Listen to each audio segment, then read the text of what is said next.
Annuler un cours, c'est un peu compliqué, mais comme Baruch Hashem, vous avez la gentillesse de me dire qu'on peut décaler, donc j'ai pris un avion mardi soir, j'ai pris un avion mercredi matin, et j'ai pu faire l'aller-retour, et je vous bénis de m'avoir permis de pouvoir faire cette mission. En plus, c'est un garçon qui n'a pas de papa, la fille n'a pas de famille, donc il y avait 10 personnes à la Brit. Donc quand j'aurais dit que j'étais venu spécialement d'Israël, c'est parce que je n'allais pas leur dire. Après, je me suis dit non, montrer aux gens qu'on a fait un effort pour eux. Puis j'ai un billet là de retour à 186 €. Un NES Galoui. Ça, par contre, c'était le vrai NES. Ça leur a fait encore plus plaisir. Donc, c'est aussi votre route. Et vraiment, je le partage avec vous parce que sinon, je ne pense pas annuler un shiur. Je ne pense pas que j'aurais peut-être fait. J'aurais en tout cas posé la question. C'est bon? On peut commencer? Il y a le machin qui est là. Non, c'est comme il est parti, c'est pour ça, alors je ne peux pas. Non, mais... On voit déjà la gorge sèche. Shavua Tov, alors, le thème qu'on va essayer d'aborder ensemble a été intitulé Culpabilité, culpabilisation, une invention juive. D'accord? Alors, on va rentrer de plein pied dans ce sujet en essayant de voir à quel moment la Torah fait émerger cette problématique et est-ce que c'est une invention juive ou pas et quel est l'enjeu au fond de cela. La plupart du temps, ces notions de culpabilité, elles émergent lorsqu'il y a eu dysfonctionnement de notre part. On se sent coupable parce qu'on a dysfonctionné d'une manière ou d'une autre. Et donc on va aller voir dans la Torah qu'est-ce qui se passe dans les premiers dysfonctionnements. Et c'est pas très compliqué à chercher, vous ouvrez le livre et tout au début, il y en a deux, mais lourds et majeurs. Le premier, c'est Adam et Chava, la faute, la transgression. Et la seconde, c'est le premier meurtre de l'histoire, c'est Caïn et Èvel. C'est-à-dire que les deux premiers dysfonctionnements que l'humain va avoir, on les retrouve au tout début de Bereshit. Un dans la relation à Dieu, l'autre dans la relation à l'autre. Et ce qui va être très intéressant, c'est de voir, il y a ce moment-là, c'est quoi la parole divine face à Adam et face à Caïn.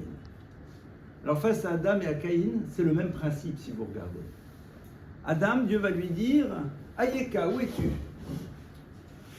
On est bien d'accord qu'il ne s'agit pas ici d'une localisation GPS. Dieu sait parfaitement où est Adam. Alors il y a une première lecture qui est la suivante, qui est au fond très bouleversante, en tout cas je la ressens comme cela. « Ayeka, où t'en es maintenant dans ta vie une fois que tu l'as fait ?» Super, tu l'as fait. Next. Qu'est-ce que ça t'a apporté? Le Ayeka, c'est cette parole qui renvoie l'individu à s'interroger sur, au fond, le bénéfice qu'il a eu d'être à l'écoute de ce qui l'a amené à prendre une direction qui, dans l'absolu, n'est pas celle qu'il désire au plus profond de lui-même. Intéressant. Au niveau de l'éducation, c'est parfaitement passionnant, parce que amener un enfant à lui dire « Bon, alors maintenant, tu as fait ça, qu'est-ce que ça t'a apporté ?» C'est toujours très intéressant. C'est intéressant pour soi. Mais le Hayeka, c'est aussi une forme d'ouverture vers Adam pour ne pas, j'ai presque envie de dire, instrumentaliser la faute, pour poser sur lui un doigt accusateur. Parce que Kadosh Baruch Hu, Dieu aurait pu dire tout de suite, Adam, c'est quoi cette histoire? Qu'est-ce que tu viens de faire? Hayeka. De la même manière, avec Caïn et Èvel, Dieu lui dit, hey, Èvel achicha, où est Èvel ton frère? Alors qu'il y a eu meurtre et que Dieu sait parfaitement ce qui s'est passé. Et dans les deux cas, ce qui est très intéressant, c'est de voir comment l'humain veut s'échapper tout de suite à un sentiment de mal-être en trouvant une forme de justificatif à ce qu'il a pu faire. Pour Adam, c'est non, mais c'est elle.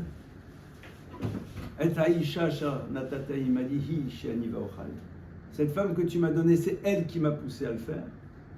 Donc en deux mots, il ne peut pas remettre de côté l'idée qu'à un moment il y a eu transgression. Mais il y a tout de suite quelque chose qui est du domaine de la déculpabilisation, mais c'est pas moi, c'est l'autre. En tout cas, l'autre est au départ de l'action. Et puis pour Caïn, ça va encore plus loin. Hashomer Achi Anochi, suis-je le gardien de mon frère? Il est où le problème? Comme si au fond, Caïn dans sa tête avait quelque part un peu justifié ce qu'il vient de faire. On voit en tout cas que du côté de Dieu, dans les deux cas, il y a une proposition de dialogue. une proposition d'échange, il n'y a pas un doigt accusateur qui se pointe immédiatement sur les deux en disant « t'as vu ce que t'as fait ?» Et ce qui est intéressant, c'est de voir que l'humain, dans les deux cas, essaye de se défausser.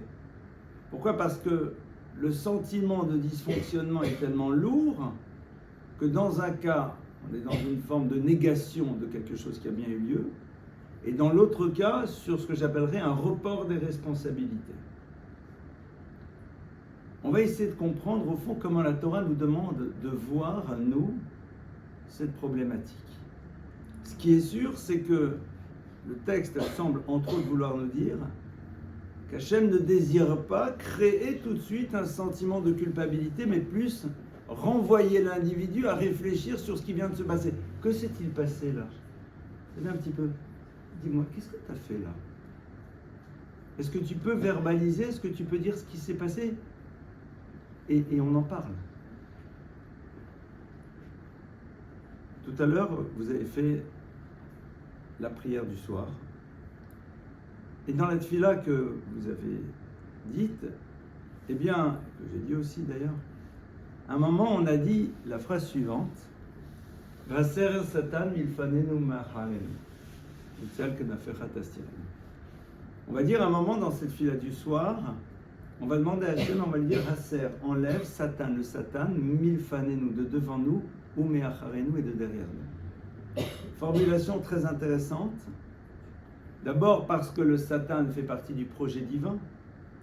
Lorsque Dieu crée l'univers à la fin de la création, lorsqu'il dit Vehine tov me'od, et voici que les choses étaient extrêmement bien, disent nos maîtres, c'est l'émergence de la force du mal.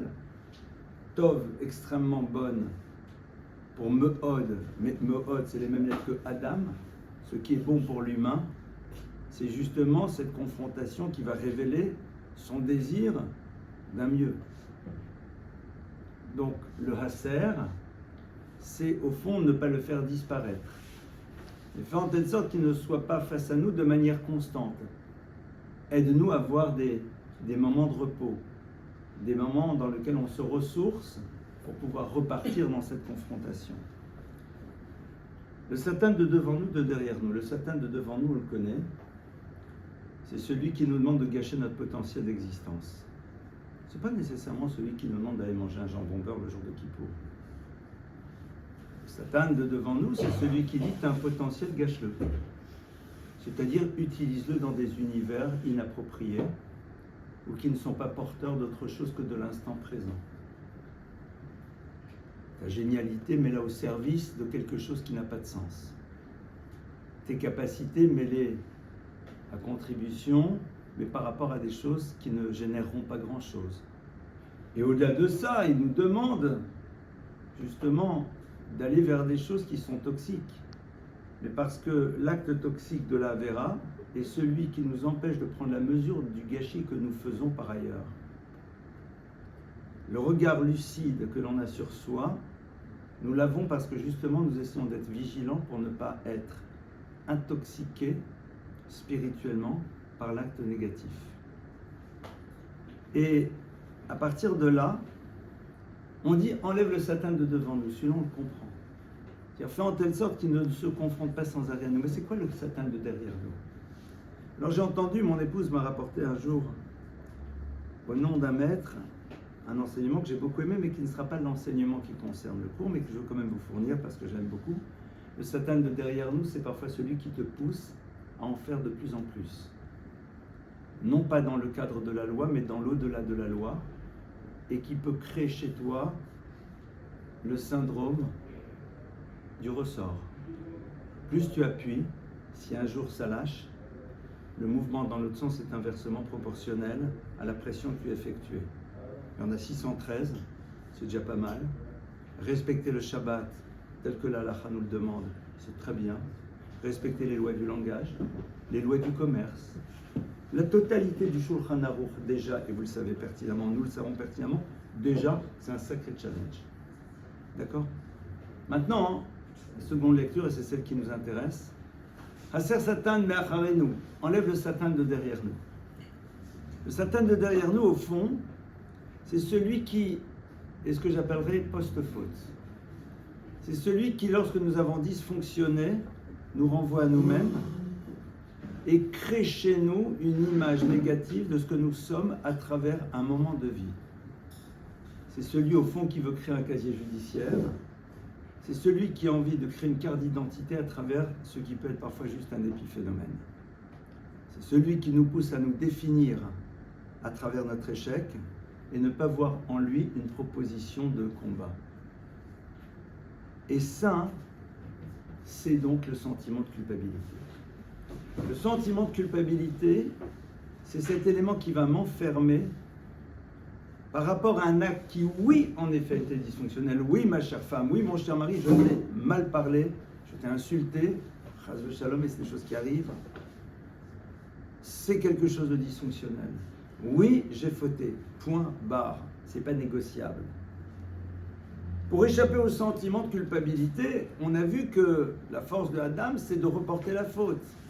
Celle de Caïn, c'est de dire, mais au fond, où est le problème? Non. Il y a en effet eu faute, il y a eu dysfonctionnement. Mais je ne m'enferme pas et je ne me définis pas à travers cet acte. Il n'est que l'expression de ce que je peux être à un instant T, mais il n'est pas l'élément qui me définit. Chose que nous, parents, savons pertinemment lorsque nous sommes convoqués par une direction d'école qui va dire que notre enfant a fait un acte qui est objectivement transgressif, sur lequel nous ne pouvons rien négocier et qui a envie d'enfermer notre enfant à travers ce qu'il a fait. Et parents, nous sommes parfaitement capables de dire c'est vrai, je ne peux pas nier, mais regardez-le, pardonnez-moi, dans sa globalité. Regardez-le à travers ce qu'il est et non pas juste à travers le prisme d'un moment d'existence. Et c'est vrai que tous les jours, on demande à Hachem, aide-nous à ne pas tomber dans ce piège. Un piège qui ferait que, à terme, on pourrait penser que lorsque l'on a un passé, on n'a plus de futur. Alors, vous savez, j'aime beaucoup, je cite souvent cette phrase de Viktor Frankl, le fondateur de la logothérapie, thérapie par le sens, qui dit dans un de ses ouvrages, l'idée suivante, dans la vie, il faut décider de ne pas être l'enfant de son passé, mais le parent de son futur. L'enfant de son passé, c'est tout simplement conserver à l'intérieur de soi le souvenir de ce qui n'a pas été, et donc vivre à travers cela. Haser Satan, c'est une prière, c'est-à-dire qu'il est aussi important de demander à Hachem de nous ménager des dents de pause dans la confrontation au Satan en amont, que dans la toxicité de ce qui peut se passer en aval. Ça, c'est déjà la première chose. La seconde chose, c'est un enseignement que j'avais reçu d'un maître qui n'est plus de ce monde, qui a disparu il y a quelques années, qui s'appelait le Rabbi de Kaliv, celui qui habitait à Bnei Brak. Ce maître, Rabbi chassidique sans barbe, parce qu'ayant vécu les expériences de Yimar Shlomo Zichro Mengele à Auschwitz, qui n'a donc pas pu avoir de descendants. Et lorsque j'étais adolescent, eh bien, il était venu à Paris, et vous savez, vous avez des phrases qui vous marquent, surtout à l'adolescence. Et cette phrase, elle était la suivante, il nous avait dit que lorsque Lot sort de Sodome et Gomorrhe, eh bien, Dieu, les anges qui sont là, vont lui dire la phrase suivante. Ils vont lui dire Himalet al nafshecha al tabit acharecha. Ils lui diront sauve ta peau, tu sors de Sodome et Gomorrhe par le mérite d'Abraham, clairement sans aucune ambiguïté. Maintenant, tu as fait partie de cette société. Tu as presque voulu valider son système et tu as pensé, c'est une parenthèse, que leur réussite économique était l'expression de la validation de Dieu, ce qui est une erreur. La réussite n'est pas la validation de Dieu. Parfois, c'est exactement le contraire. C'est l'élément qui va nous laisser dans l'illusion que nous sommes dans le vrai pour pouvoir nous laisser malheureusement dans le faux. Lot, tu as vécu ça. Tu as été à Sodome et Gomorrhe. Ne te retourne pas. Ne regarde pas leur destruction. C'est un peu impudent de ta part. Tu en as fait partie. Première lecture. Seconde lecture du Rabbi de Kaliv. Tu as été à Sodome et Gomorrhe. Tu as habité. Tu as vécu là-bas. Himalet al nafshecha, tu veux sauver ta peau. Al tabit acharecha. Ne regarde pas en arrière. Ça ne sert à rien. Quand on veut avancer dans la vie, surtout si on est dans une voiture, si vous regardez sans arrêt dans les rétroviseurs, vous allez dans le mur. Je ne peux pas avancer et prendre une direction si je regarde sans arrêt dans les rétroviseurs. Vous allez me dire, mais pourtant, il y a un verset qui semble contredire mes mots, puisqu'il y a un texte qui nous dit « V'chatati le negdi tamid » et ma faute est face à mes yeux de manière constante. Le souvenir des circonstances qui m'ont amené au dysfonctionnement doit être présent pour pouvoir prendre la fuite face à des situations qui pourraient de nouveau me refaire tomber. Oui, ça c'est vrai. V'chatati negdi tamid, c'est cette forme de vigilance, de pragmatisme, d'intelligence qui va me pousser à ne plus me mettre dans des situations impossibles et ingérables. Mon dysfonctionnement, il est lié à une situation. Cette situation-là, je ne la recrée plus. Je ne resterai plus seul à la maison avec 2 kilos de chocolat dans une armoire qui n'est pas fermée à clé. Je sais que je ne résiste pas. Et après, vous le déclinerez, chacune et chacun dans votre univers. C'est-à-dire, v'chatati negdi tamid, c'est être capable d'être dans le souvenir de notre dimension faillible et de circonstances qui font que la bataille peut se perdre et ne pas se remettre dans des situations impossibles. Quand je suis avec des jeunes, voire même des moins jeunes, mais on va dire que quand je suis avec des jeunes, je leur dis, tu te rappelles la dernière fois où ce téléphone t'a proposé autre chose qu'un cours de Torah? Quelque chose que si tes propres enfants le voyaient, ça t'embêterait beaucoup. Tu te rappelles? Pourquoi? Parce que tu es seul, parce que tu n'as pas de filtre, parce que tu as les codes. Tu te rappelles? Ben, mets un code, mais c'est pas toi qui l'auras, c'est ton copain ou ton enfant, comme moi j'ai fait d'ailleurs. Ce sont mes garçons qui ont les codes. Pourquoi?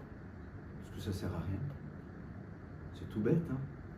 Même si vous n'avez pas plongé, avoir l'intelligence de savoir qu'on est un être humain, c'est quand même peut-être le minimum de ce que l'on attend de nous. Et donc, ça c'est le deuxième élément. Ce deuxième élément, c'est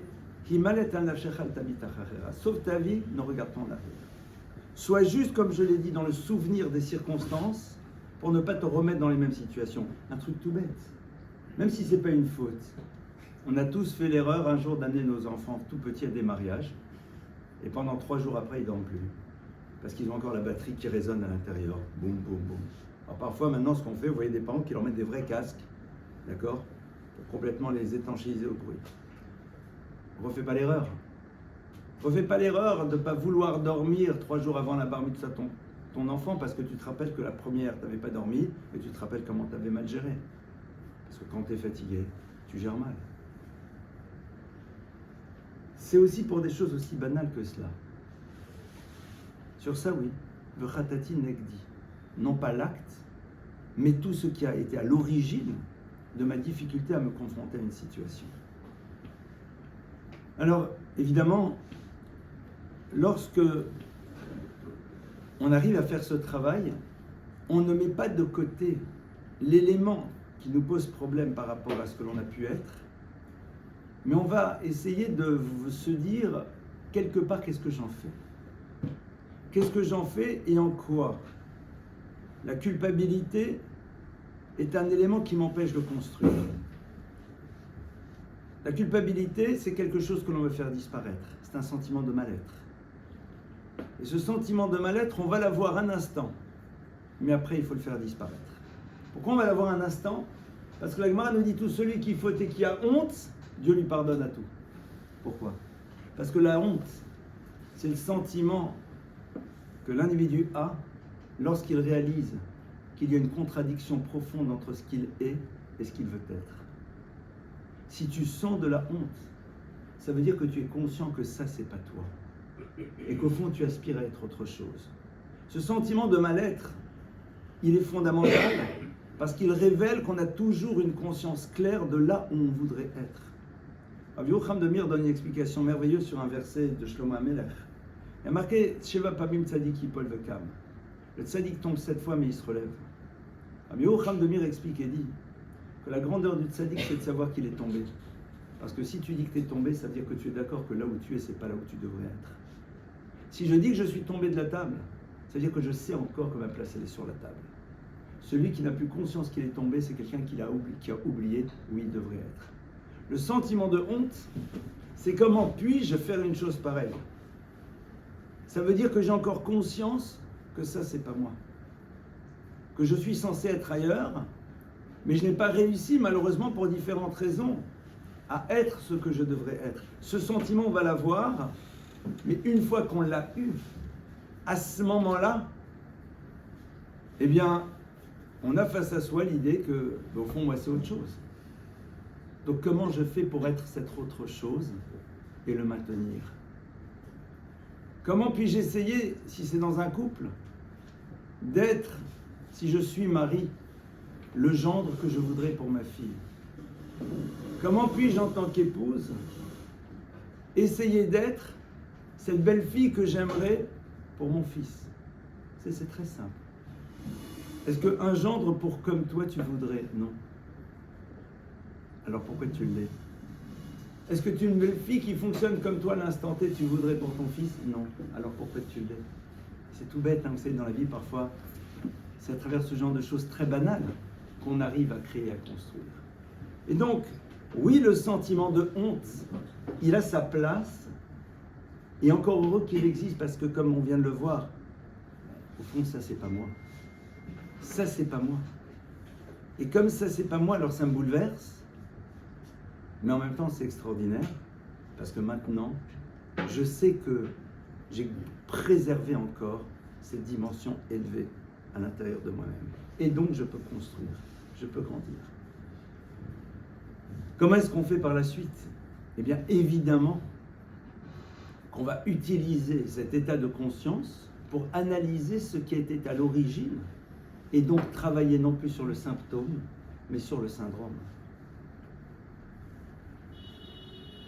Certaines personnes, je prends un exemple un peu bébête, parfois dire je veux faire un régime. Et donc vont se battre contre elles-mêmes pour faire attention, le sucre le soir et le machin et le régime différencié et tout ce qu'on connaît, d'accord? Et le quinoa et toute l'ambiance. Super. Mais pourquoi tu as besoin de manger tellement? Pourquoi tu as besoin? Pourquoi quand tu commences, tu n'arrives pas à t'arrêter? Pourquoi quand il y a quelque chose qui se propose à toi, tu n'arrives pas à résister? Est-ce qu'il n'y a pas quelque chose que tu cherches à compenser? Je ne sais pas. Travailler sur le syndrome et non pas sur le symptôme. Essayez de comprendre ce qui est à l'origine de la chose. Qu'est-ce qui se passe à l'intérieur de moi pour que je fonctionne de cette manière? Et ça, je vous garantis, ça prend du temps, mais c'est passionnant. Essayez de percevoir qu'est-ce qui se joue. Est-ce que c'est un problème si c'est dans la relation au niveau de Maïmouna? Est-ce que c'est dans la relation à l'autre une manière de lui dire des choses que je n'arrive pas à mettre en mots? Peut-être que je n'arrive pas à les mettre en mots parce que je pense que l'autre n'arrive pas à être à l'écoute des mots que je prononce. Je vais me retenir, je ne vais plus crier. Mais pourquoi j'ai besoin? Parce que je pense qu'autrement l'autre n'arrive pas à m'entendre. D'où ça provient? Parfois l'autre n'a aucune responsabilité, c'est parce que j'ai une forme de croyance profonde qui s'est construite bien en amont. C'est pour ça que la notion de tchouva, c'est quelque chose qui prend du temps. C'est pas quelque chose qui se fait comme ça du jour au lendemain. Parce que ce qui est intéressant, c'est d'analyser ce qui est à l'origine et à partir de cela, faire un travail sur ce qui est à l'origine pour ne plus se retrouver face à la même situation sur laquelle on va être obligé de dépenser des énergies pour se battre, pour se préserver. Ça prend du temps. C'est la raison pour laquelle chaque année après Kippour, on se dit « mais l'année dernière, j'avais pensé à la même chose et je me suis, pardonnez-moi l'expression, replanté cette année ». Oui, parce que si tu ne fais pas ce qu'on appelle en hébreu un tipoul shoresh, si tu n'as pas envie d'aller explorer et de t'interroger au moins sur ce qui est à l'origine, ça va être complexe. C'est comme un enfant. Si tu te contentes d'être dans la gestion de ces dysfonctionnements, si le rapport d'autorité, d'autoritarisme est fort, tu arriveras peut-être à quelque chose, mais pas à le construire. Tu arriveras à avoir un petit soldat que tu auras réussi à dresser. Ça ne sera pas de l'éducation, ça sera du dressage. Si tu t'interroges sur ce qui est à l'origine de ces dysfonctionnements de sa faute, alors évidemment. Et à partir de cela, je veux rentrer un peu plus dans notre sujet. On a parlé de culpabilité, maintenant je vais rentrer dans la culpabilisation. Et la culpabilisation, par contre, c'est une arme à longue portée et dont les effets se font sentir extrêmement longtemps. La culpabilisation, c'est l'instrumentalisation du dysfonctionnement pour prendre le pouvoir. Vous avez des rabbins qui jouent à ça et des parents qui le font aussi. La culpabilisation, c'est à un moment définir l'autre à travers son dysfonctionnement ou alors même lui faire porter une forme de responsabilité au regard de l'acte qu'il a pu faire. Dans la relation à la famille, c'est génial. Ça vous donne... Tu te rends compte comment je suis triste quand tu fais une chose pareille? Celui qui est content, c'est le thérapeute, il a pris 20 séances. Parce que tout simplement, tu as remis sur les épaules de l'enfant la responsabilité de ton bien-être et de ton mal-être. Au nom de quoi? Quand tu fais ça, maman est triste. Quand tu fais ça, papa est triste. Donc en deux mots, je suis à l'origine de ta difficulté. C'est lourd, c'est très lourd. Et on peut comprendre que soit à un moment l'enfant écrasé par cette peur file doux, ou alors décide de dire, de toute façon, puisque je suis celui qui les rend malheureux, malheureux pour malheureux, autant qu'il le soit réellement. La culpabilisation, c'est l'expression d'une faiblesse. C'est le désir du pouvoir. Il y a des rabbins qui sont spécialistes pour ça, enfin c'est plus des rabbins des bois. Vous savez, ceux qui vous demandent que vous leur racontiez la totalité de leur vie, pour bien connaître ce qui ne va pas, et que par la suite vous vous sentir en dette ou redevable par rapport à eux. C'est une technique parfaite. Quand quelqu'un a envie de savoir ce qui se passe dans votre vie, vous vous levez, vous partez. Clairement. Parce que, généralement, ce ne sont pas vos moments de gloire que l'on décide et que l'on a envie de connaître. C'est plus ce qui ne va pas. Et avec ça, on peut manipuler. Je ne vais pas rentrer là-dedans, mais c'est parfois ce qu'utilisent certains maîtres, pas des maîtres au sens un maître, mais le maître, le prof, pour pouvoir amener les enfants vers quelque chose. Quand vous faites ça, c'est très très grave. Moi je suis le gosse, j'ai mangé sans bracha, j'ai regardé un truc que je ne devais pas faire, etc. Je sens que de toute façon l'univers va s'écrouler à cause de moi. Donc de toute façon, fichu pour fichu. Et c'est très dur. Parce que c'est vrai que donner à l'autre la conscience de l'importance de l'acte, c'est important, mais on passe très très vite d'un côté à l'autre. Alors, moi ce que je veux reprendre, c'est beaucoup plus ce qui peut se jouer dans le monde de la famille. La culpabilisation dans le monde de la famille, c'est donc la capacité de prendre le pouvoir en remettant l'autre face à ses erreurs et ses dysfonctionnements. D'accord ?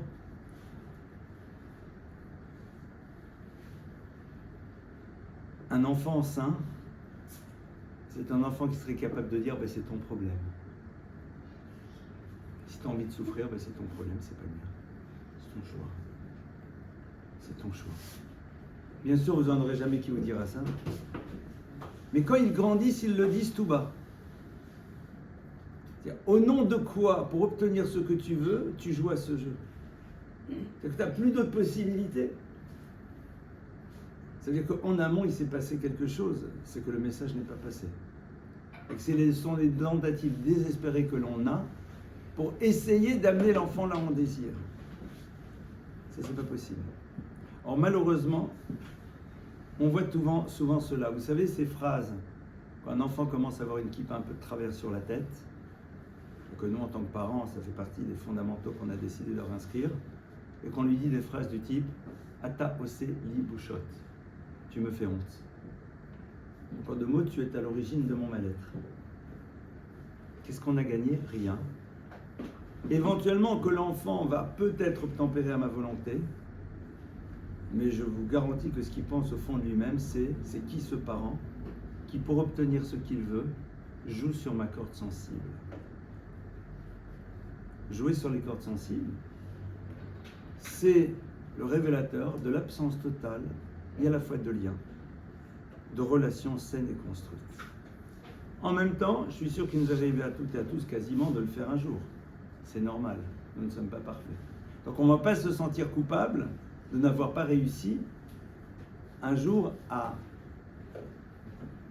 ne pas savoir comment réagir, clairement. Mais c'est important d'en avoir une conscience claire par rapport à nous. Alors, la question, elle se pose, comment est-ce qu'au fond, on fait pour s'extraire de cette problématique de la culpabilité face à l'univers de la transgression? La première manière, évidemment, c'est en inscrivant à l'intérieur de nous, de manière claire, qu'au fond, le monde de la faute, c'est paradoxalement le lieu de la rencontre avec Dieu. Pourquoi? Parce que si au moment où je faute, eh bien je m'interroge, c'est que Dieu est là.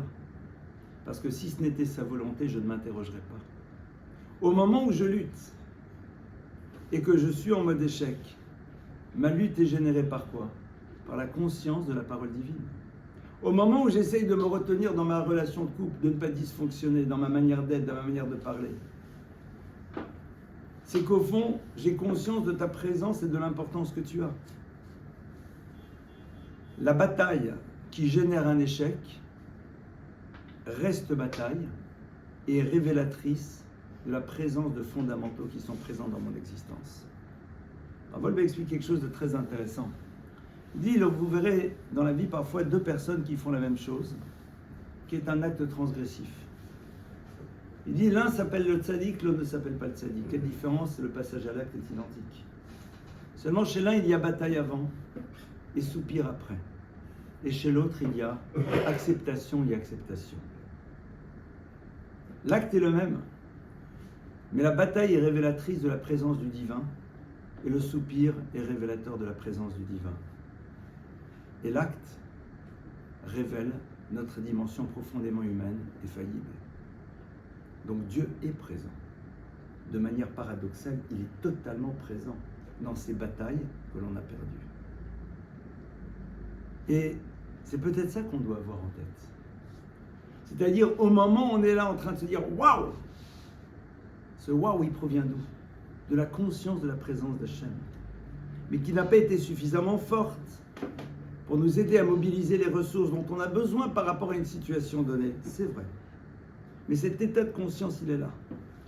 Alors c'est quoi l'élément qu'on veut inscrire de manière constante dans notre vie et qui, au niveau d'un modèle éducatif, est la base de tout? Il y en a deux. Il y a deux choses, en tant que parent et en tant qu'éducateur, en tant que directeur d'école, il y a deux objectifs. Il n'y en a pas trois, il y en a deux. Il s'appelle un Yirat Shamaim et l'autre Midot Tovot. Yirat Shamaim, c'est la conscience du divin. Vivre dans cet état de conscience. Midot Tovot, c'est dans l'univers de la relation à l'autre. C'est ça les deux éléments qui sont fondamentaux. Midot Tovot, c'est donc faire un travail qui va s'opérer parce qu'on se rend compte que là, il y a quelque chose qui ne va pas. Donc ça veut dire que l'état de conscience, il est là. Or, c'est ça qui est fondamental. Dieu est paradoxalement encore plus présent dans l'acte transgressif que dans la mitzvah. Parce que la mitzvah, elle peut être pression sociale, elle peut être force de l'habitude, elle peut être importance du groupe, elle peut être peur de quelque chose d'un peu magique, que si je ne le fais pas, alors il ne se passera pas ce que je veux. Mais je ne suis même pas sûr que Dieu est là. On peut être dans une mitzvah sans que Dieu soit présent. D'ailleurs, on le sait bien, parfois on réalise qu'on a fait la Shemona Esrei parce qu'on se voit faire 3 pas en arrière.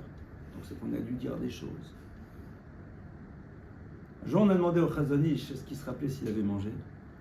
Il dit manger, je ne me rappelle plus, mais je sais que j'ai fait le Birkat Hamazon. Donc si j'ai fait le Birkat Hamazon, c'est que j'ai dû manger. Malheureusement pour nous, en tout cas pour moi sûrement, c'est généralement le contraire.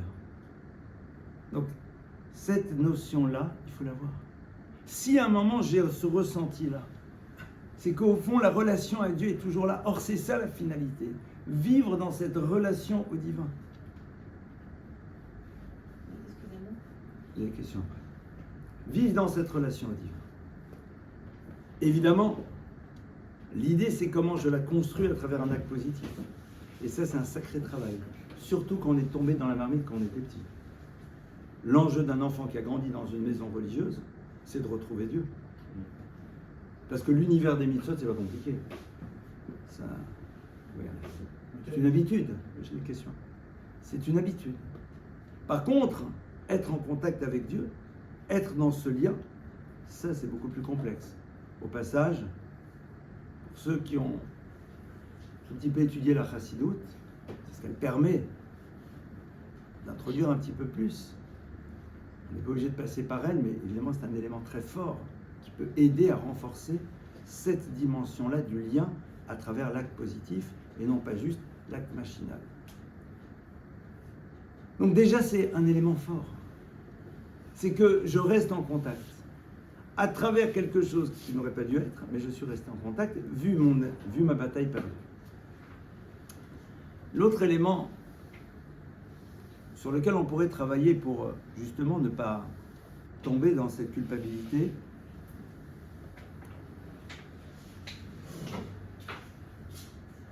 j'ai envie de le faire émerger à travers quelque chose d'un peu différent.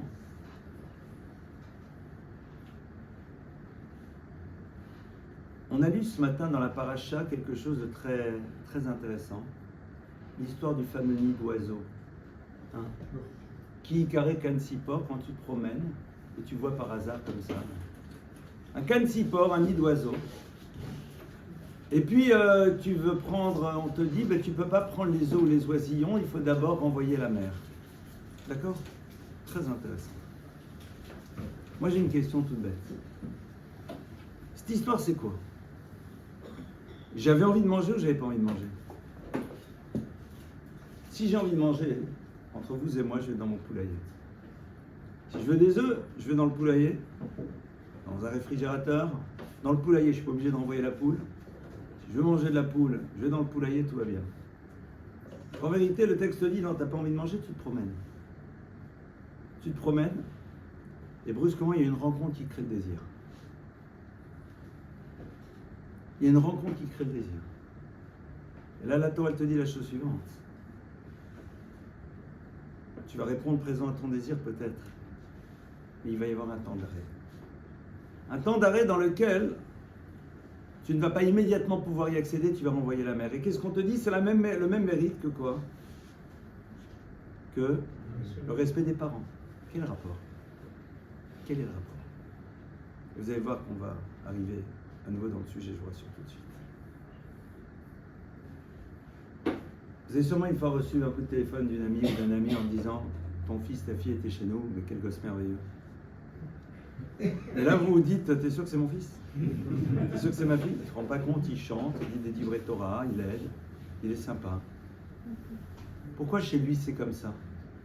Pourquoi avant d'être marié on était tellement sympa et après on l'est toujours, mais parfois un peu moins? Parce que l'enfant sait que le parent ne le lâchera jamais. Donc il n'est pas obligé de faire un effort.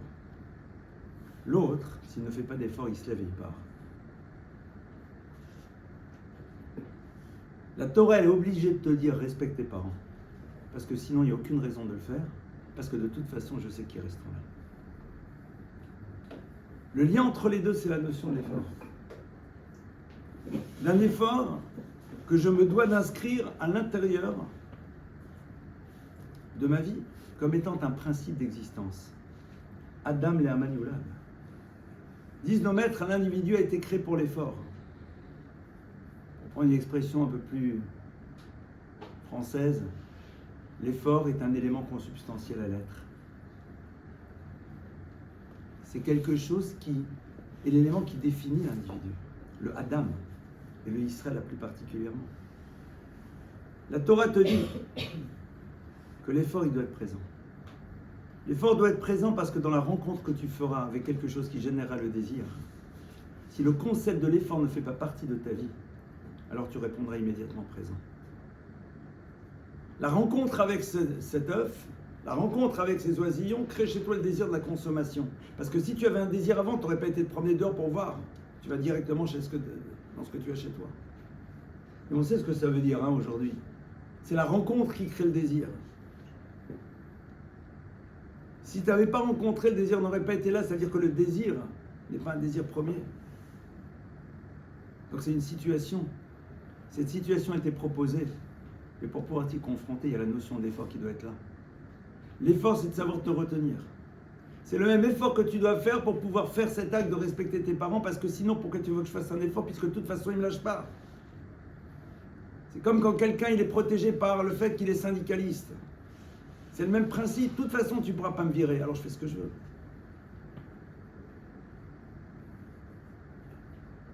Et c'est intéressant.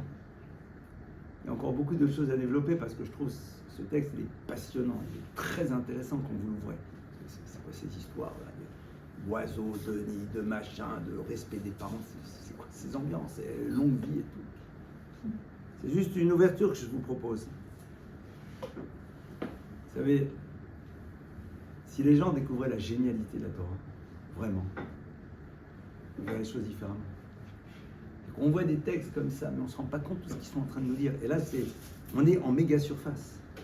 Il y a des choses extrêmement puissantes qui se cachent encore derrière ça. Cette notion d'effort, c'est peut-être celle qui va nous permettre de sortir des problématiques de culpabilité. Pourquoi ? Parce que lorsque l'échec est présent, mais que j'ai fait tout ce que je pensais pouvoir faire pour ne pas être en échec,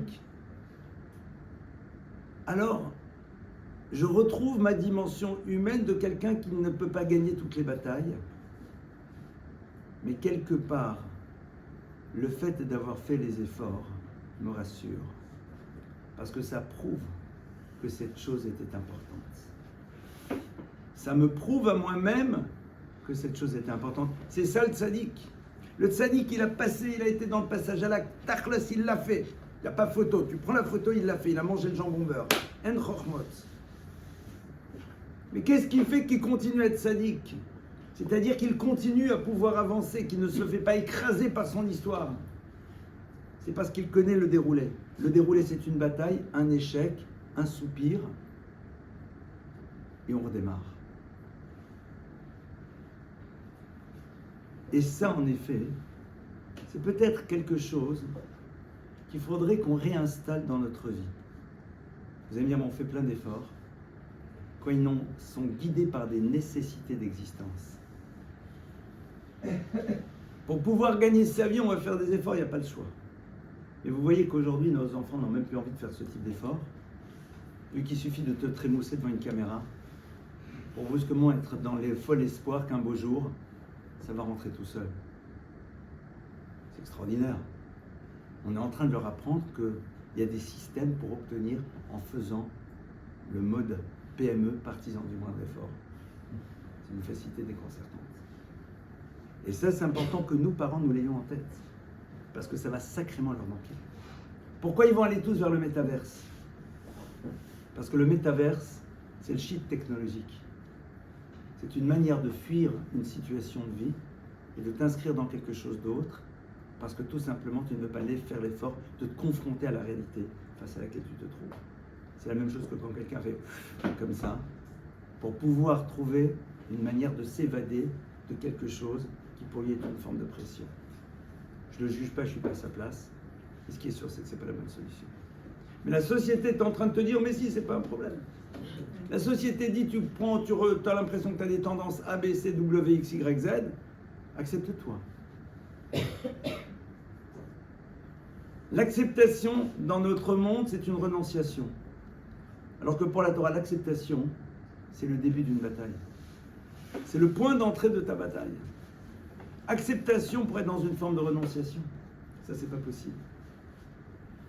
Et c'est vrai que l'acceptation de la faute, comme étant un élément que je n'ai pas su gérer, c'est le point de départ d'une bataille. Et donc, il n'y a pas de raison de se sentir maintenant coupable et écrasé, parce que sinon, mes énergies, je ne pourrais pas les utiliser pour mener cette bataille. Mais en amont, posons-nous la question, est-ce que le concept de l'effort fait partie de notre vie si ce ne sont pas les nécessités de l'existence qui créent cela? Traduction, lorsqu'il n'y a plus d'éléments obligatoires, est-ce que je continue encore à exiger quelque chose de moi-même? Qu'est-ce que j'exige de moi-même qui ne m'est pas proposé par une nécessité de vie? Et c'est très intéressant. Qu'est-ce que j'exige de moi-même? Or, exiger quelque chose de soi-même, c'est mettre en place le concept de l'effort en tant qu'élément fondamental de ma vie. Parce que si c'était nécessaire, je le ferais. Donc si ce n'est pas nécessaire et que je décide de le faire, c'est que j'inscris cette dimension d'effort en tant que valeur et non pas en tant qu'élément que je dois mettre en place quand je n'ai pas le choix. Et ces notions-là, eh bien, quand on se les distille au fur et à mesure, elles opèrent de véritables transformations à l'intérieur de nous-mêmes. Et au passage, elles sont le lieu du bonheur. Pourquoi elles sont les lieux du bonheur? Parce que c'est là où on se retrouve dans sa plénitude d'humain. Sa plénitude d'homme, on la retrouve lorsque justement cette notion qui est inscrite en profondeur à l'intérieur de nous commence à s'exprimer, commence à exister de manière ultra concrète. Alors maintenant, on est en période Rosh Hashanah qui arrive. La période Rosh Hashanah, c'est évidemment une période de réflexion, une période de bilan. J'ai un de nos garçons un jour qui m'a rapporté un kippour qu'il avait passé à New York. Il habite là-bas de toute façon, mais un de ses kippours qu'il a passé là-bas, et à l'époque il était encore célibataire, il était invité chez quelqu'un avec qui j'étais en classe il y a des années de cela. Et il m'a dit ce qui était extraordinaire, c'est quand je suis arrivé chez eux, ils n'étaient pas noirs. C'est-à-dire dans cette forme d'angoisse. C'était très intéressant. À travers cela, il m'a adressé un message que j'appellerais coup franc indirect. C'est peut-être ce que j'ai vu chez toi. En tout cas, c'est comme ça que je l'ai entendu. Parce que sinon, pourquoi tu me le dis? Je pensais que les enfants, surtout quand ils grandissent, ils vous disent des choses tam. Ils ne sont pas idiots. Mais ils ont l'élégance de dire les choses avec finesse. Ils font le pari de votre intelligence à nous de décider de le devenir ou pas. Clairement. Parce que sinon, pourquoi tu me le dis? Oui. Quand on te dit quelque chose, c'est que nécessairement on espère que tu vas entendre le message. Et c'est intéressant de l'entendre. C'est-à-dire que, je ne sais pas si je l'étais, mais en tout cas, c'est la perception qu'il a pu en avoir. Le plus important, c'est pas ce que je suis, c'est la perception que l'autre en a. On reste, on s'en moque.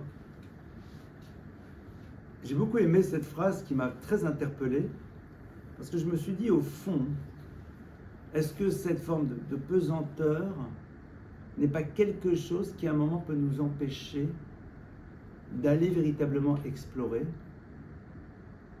l'origine de ce qui se passe dans notre vie et nous amener à rentrer dans un mouvement de prière, de trucs, etc. Mais comme pour être dans une forme de catharsis dans lequel j'ai besoin de m'arracher à ce sentiment et donc j'y vais, 14 000 V, 12 fois Ouman, 15 fois ce que vous voulez. J'ai rien contre, c'est génial si ça vous parle. C'est aucun problème. Mais parce que j'ai besoin de m'arracher à un sentiment. Et je sors, on l'a fait, donc ça veut dire qu'on est devenu quelqu'un de bien. Et c'est super ce que tu as fait. C'est-à-dire, je ne remets pas du tout en cause ni la valeur, ni l'importance, ni la dimension positive, évidemment. Mais le tipoul shoresh. Essaie de comprendre ce qui se passe à la racine. Est-ce que tu y vas? C'est-à-dire que le besoin de s'affranchir de ce sentiment de mal-être qui est tellement normal et qu'on peut comprendre, peut nous amener à avoir une action qui va nous permettre à un moment, en effet, de nous revoir beau parce qu'on a fait des choses, on s'est dépassé, et c'est génial, bravo, kol hakavod. Mais qu'est-ce qui est à l'origine? Qu'est-ce qui a fait que? Et c'est la raison pour laquelle, et c'est sur ça que je veux conclure, avant de passer à vos questions. Rav Wolbe explique dans l'Alécho la chose suivante. Il dit que le yesod, la base même de toute la construction spirituelle de l'être, elle passe à travers ce que l'on appelle Ma'asim Ktanim, des petites actions. Ma'asim Ktanim, des petites actions qui sont là et que l'on fait au quotidien et qui au fur et à mesure vont nous transformer en profondeur. Le petit acte, c'est pas celui qui va te rassurer. Parce que tu peux même pas le présenter aux autres, parce qu'on va pas t'applaudir. Quand tu vas dire, vous savez, une fois par jour, j'arrive à m'arrêter un instant et faire une bracha comme il faut. On va te regarder, ouais. On va pas t'applaudir parce que tu vas dire, j'ai décidé dans les louls de pas de ne pas prendre la basse corniche quand j'allais de Nice à Monaco. Mais d'être sur la haute corniche, ça va. Quelque part.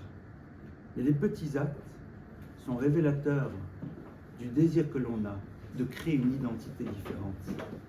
Parce que c'est la multiplicité des petits actes qui crée chez nous une identité différente. Ce ne sont pas les grandes actions. Les grandes actions, elles nourrissent parfois pas systématiquement, un besoin narcissique. On veut se voir agir de manière grande pour avoir une belle image de nous-mêmes. On leur accorde parfois une forme de puissance magique qui va faire que ceci va compenser cela. Mais si tu n'as toujours pas identifié la fuite, ça ne sert à rien de rajouter de l'eau. Parce que de toute façon, la fuite est toujours présente. Seulement comme tu as mis plein d'eau dans le réservoir, alors tu te dis, regardez, il y a beaucoup de choses. C'est vrai, mais la fuite est toujours présente. Se dire, au fond, quelles sont les petites choses que je peux faire. Les petites choses que je peux faire, qui sont au fond révélatrices d'un désir de transformation en profondeur, qui ne sera pas visible immédiatement, mais qui, quelque part, au bout d'un moment, crée chez nous une identité autre, qui fait que dans la confrontation que l'on aura, à ce qui part de manière précédente nous amener en mode échec, nous arriverons à un moment à être totalement différents et aboutir à quelque chose qui est la finalité de l'être, c'est-à-dire de ne plus avoir de libre arbitre. Ce qui est la finalité de l'existence. Vous allez me dire comment cela? C'est toujours Rabbi Yerucham de Mir qui explique cette chose, elle est merveilleuse. Il dit parce que l'absence de libre arbitre, ce n'est pas l'impossibilité de faire, mais c'est l'impossibilité que tu as de faire. Parce que ta relation aux choses est tellement claire qu'elle rend pour toi quelque chose que tu pourrais faire totalement impossible.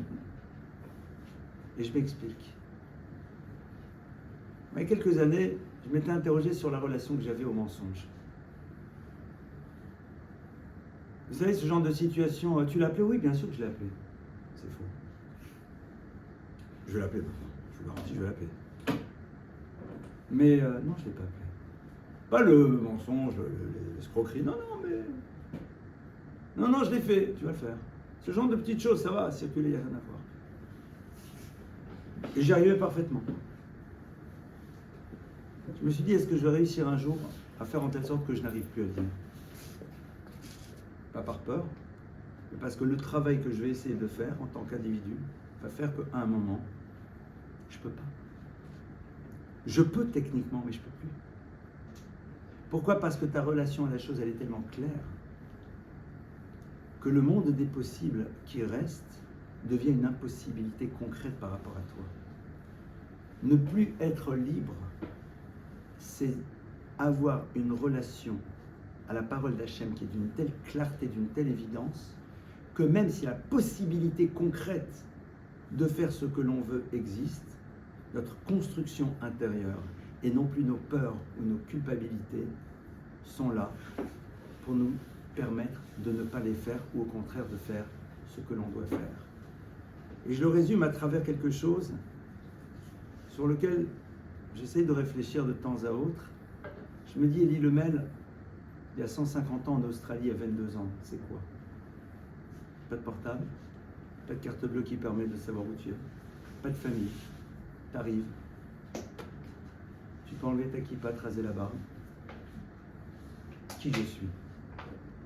Est-ce que les choses que l'on a inscrites à l'intérieur de soi sont suffisamment fortes pour que ça ne soit pas les éléments qui sont autour de nous qui déterminent nos mouvements d'existence? Ça, ce sont des choses qui se construisent lentement. Ce sont des choses qui prennent du temps. Et si vous dites, je n'en suis pas sûr, Mazal Tov, bienvenue au club des gens normaux. Parce que ce ne sont pas des choses évidentes. C'est ce qu'on appelle un travail de vie. C'est ce qu'on essaie de faire au quotidien. Et c'est évidemment cela qui nous permet donc d'avancer, de construire. C'est ce que je nous souhaite. Et à l'aube Bezrat Hashem de ce Rosh Hashanah qui arrive, je nous souhaite une année de mouvement. Une année dans laquelle ce ne sont pas nos peurs qui nous feront avancer, mais au contraire, nos désirs de tendre vers la perfection. Je vous remercie pour votre écoute et on passe à vos questions. Madame, vous aviez une question tout à l'heure. J'ai déjà répondu. Parfois, ça se passe comme ça.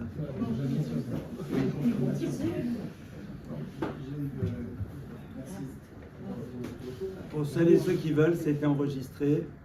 Ça sera sur votre portable. D'accord? Et pour les personnes qui le désirent, et là aussi, c'est enregistré.